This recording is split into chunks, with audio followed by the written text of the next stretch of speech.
Hello viewers, graphics স্কুলের পক্ষ থেকে আবারও সবাইকে স্বাগতম। আমি আব্দুল্লাহ রুহানি আছি আপনাদের সাথে। তো আজকের এই পর্বে আমরা দেখব কিভাবে মাইক্রোসফট ওয়ার্ড 2016-এ বাংলা লিখতে হয়।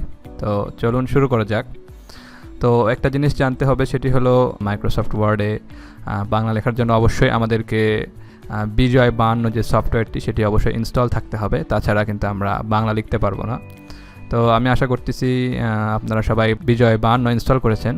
তো যাদের বিজয় 52 ইনস্টল করা আছে তারা জাস্ট এখান থেকে আমাদের এই যে নিচে এখানে এই যে এই বাটনটি এখানে যদি আমরা ক্লিক করার পর এখানে দেখুন বিজয় 52 এটি থাকবে অটোমেটিক। আমরা রাইট বাটনে ক্লিক করে শো স্টপ বার, হয়তোবা আমাদের ডিফল্টভাবে এরকম থাকতে পারে, আর যদি না থেকে থাকে তাহলে আমরা এখানে দেখব। যদি এখানে থাকে তাহলে আমরা জাস্ট এইভাবে রাইট বাটনে ক্লিক করে এটিকে এখানে নিয়ে আসবো। আমাদের এই মাইক্রোসফট ওয়ার্ডে বাংলা লেখার জন্য অবশ্যই আমাদেরকে কি করতে হবে, প্রথমে বাংলা ফন্ট সিলেক্ট করতে হবে। তো আমরা যদি দেখুন এই যে ফন্ট সেকশন থেকে এখানে এই ড্রপডাউনে যদি একটা ক্লিক করার পরে যদি এখানে দেখুন স্ক্রল করে আমরা যখন নিচে আসব, এই যে ফন্টগুলো দেখতে পাচ্ছি হিজিবিজি যে বাংলা লেখা, এই যে ফন্টগুলো এগুলো হলো বাংলা ফন্ট। এগুলো হলো একটা ভিন্ন ভিন্ন বাংলা ফন্ট। তো এই ফন্টগুলো আমরা আমাদের বাংলা লেখার কাজে ইউজ করতে পারি। তো এখানে অনেকগুলো বাংলা ফন্ট থাকবে, আপনি বাংলা ফন্ট আরও ইন্টারনেট থেকে ডাউনলোড করেও ইনস্টল করতে পারেন। তো এখানে দেখুন যে কোনো একটা বাংলা ফন্ট আমরা এখান থেকে সিলেক্ট করব। আমরা এখানে একটি স্ট্যান্ডার্ড বাংলা ফন্ট, সেটি হলো সুতনি এমজে। এটি আমরা যদি এখানে লিখি SU সুতনি এমজে, দেখুন SUT লেখার সঙ্গে সঙ্গে এখানে সুতনি এমজে সাজেস্ট করতেছে। তো এটি বিজয় 52 যখন আমরা ইনস্টল করবো এটি অটোমেটিক এই ফন্টটি থাকবে। তো আমরা জাস্ট এখানে যদি ইন্টার প্রেস করি তাহলে সুতনি এমজি ফন্টটা কিন্তু সিলেক্ট হয়ে গেল। এখন আমরা এখান থেকে এই যে দেখুন বিজয় আমাদেরকে কি করতে হবে, রান করতে হবে। বিজয় রান থাকা অবস্থায় আমরা কিন্তু বাংলা লিখতে পারবো, তাছাড়া কিন্তু আমরা বাংলা লিখতে পারবো না। আমরা যদি এখানে একটা ক্লিক করি এইভাবে, তাহলে এখন কিন্তু আমরা এই জায়গায় বাংলা লিখতে পারছি। দেখুন এখানে দেখাচ্ছে বিজয় ক্লাসিক। তো এখন কিন্তু আমরা এখানে বাংলা লিখতে পারবো। দেখুন আমি এখানে লেখাচ্ছি আমার নাম, এভাবে দেখুন আমি কিন্তু বাংলা লিখতে পারতেছি।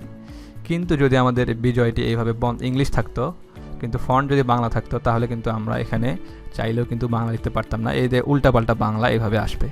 তো এখানে আমরা যদি আবার ইংলিশ লিখতে চাই তাহলে আমাদের কি করতে হবে, আমাদের প্রথমে ইংলিশ একটা ফন্ট চুজ করতে হবে। সাপোজ আমি এই ফন্টে নিলাম, নেওয়ার পরে এখানে কিন্তু অবশ্যই ইংলিশ সিলেক্ট থাকতে হবে, তারপরেই আমরা এখানে ইংলিশ লিখতে পারবো। দেখুন আমি এখানে ইংলিশ লিখতে পারতেছি।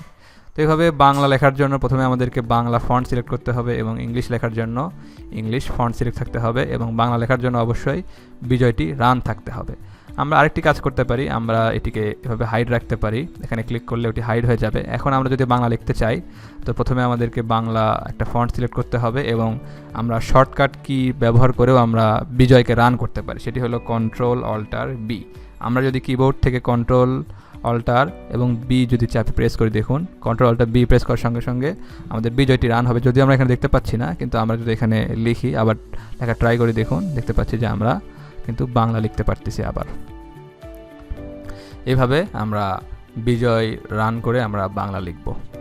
তো সবসময় এটিকে আমাদের প্রথম যেটি ভুল হয় সেটি হলো বিজয় আমাদের রান থাকে না। অনেক সময় আমরা না এইভাবে ফন্ট পরিবর্তন না করেই হয়তো দেখা যাচ্ছে ফন্ট ইংলিশ আছে আবার বিজয় রান করা আছে, এক্ষেত্রে কিন্তু বাংলা কাজ করবে না। আমাদেরকে বাংলা লেখার জন্য দুইটি জিনিসই আমাদের রান থাকতে হবে, একটি হলো বাংলা ফন্ট এবং আরেকটি হলো বিজয়। এই দুটি যখন ওপেন থাকবে তখনই আমরা এখানে বাংলা লিখতে পারবো। সেম সিস্টেমে ইংলিশও তাই, আমাদের একটি ইংলিশ ফন্ট থাকতে হবে এবং বিজয় বন্ধ থাকতে হবে, তাহলেই আমরা ইংলিশ লিখতে পারবো, তাছাড়া কিন্তু আমরা ইংলিশ লিখতে পারবো না। তো আশা করি বিষয়টি সবাই বুঝতে পেরেছেন। তো আজকের পর্বে এতটুকুই, পরবর্তী পর্বে আবার দেখা হবে। ততক্ষণ সবাই ভালো থাকবেন, ধন্যবাদ।